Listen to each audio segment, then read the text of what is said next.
જય માતાજી મિત્રો, સ્વાગત છે તમારું અમારી નંબર 1 ગુજરાતી રસોઈમાં। તો આજે હું તમારી સાથે શેર કરીશ એકદમ મીઠી મધુરી સ્વાદમાં ટેસ્ટી અને હેલ્ધી ચાની રેસીપી।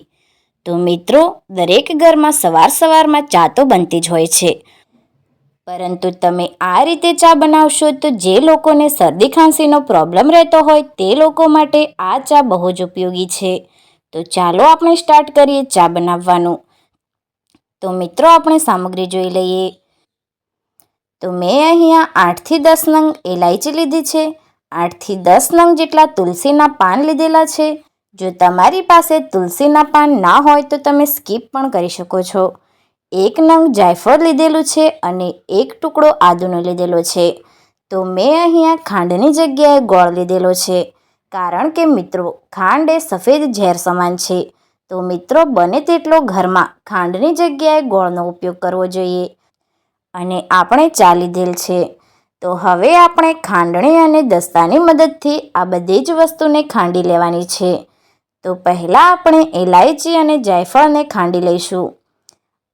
આપણો એલાયચી અને જાયફળ ખંડાઈ જાય એટલે હવે આપણે એમાં આદુ અને તુલસીના પાન એડ કરી દઈશું।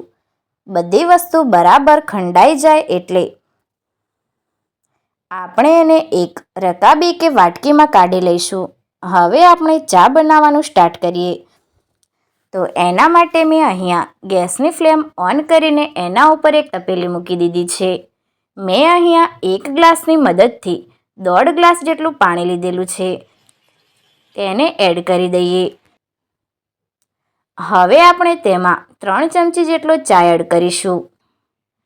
આપણે અહીં વાટકીના માપથી જોઈએ તો એક નાની વાટકી જેટલો ગોળ લીધેલો છે અને ચમચીના માપથી 5 ચમચી જેટલો ગોળ એડ કરીશું। તમે તમારા ઘરના ટેસ્ટ મુજબ ગોળ લઈ શકો છો। હવે આપણે જે ચાનો મસાલો ખાંડેલો હતો એને એડ કરી દઈશું। હવે બધી જ વસ્તુને બરાબર મિક્સ કરી ઉકળવા દઈશું। આપણે 2 થી 3 મિનિટ સુધી બધી જ વસ્તુને ઉકળવા દેવાની છે, તેથી આપણો ગોળ પણ મેલ્ટ થઈ જાય અને બધી જ વસ્તુ બરાબર ઉકળી જાય। એટલે હવે આપણે અહીં જેટલું પાણી લીધેલું છે એટલું જ 1.5 ગ્લાસ દૂધ લીધેલું છે, તેને એડ કરી દઈશું। તેને પણ બરાબર મિક્સ કરી ઉકળવા દઈશું અને હલાવતા રહીશું।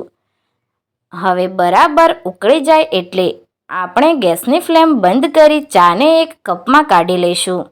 તો તૈયાર છે આપણી મીઠી મધુરી ટેસ્ટી અને હેલ્ધી ચા। તો તમને અમારી ચા બનાવવાની ટ્રીક કેવી લાગી? તમે પણ આ રીતે ચા બનાવીને ટેસ્ટ કરજો। જો તમને અમારો આ વિડીયો પસંદ આવ્યો હોય તો વિડીયોને લાઇક કરી વધુમાં વધુ શેર કરજો અને ચેનલને સબસ્ક્રાઈબ કરવાનું ના ભૂલતા, કારણ કે આવી અવનવી રેસીપીની અપડેટ તમને ઝડપથી મળતી રહે। ધન્યવાદ।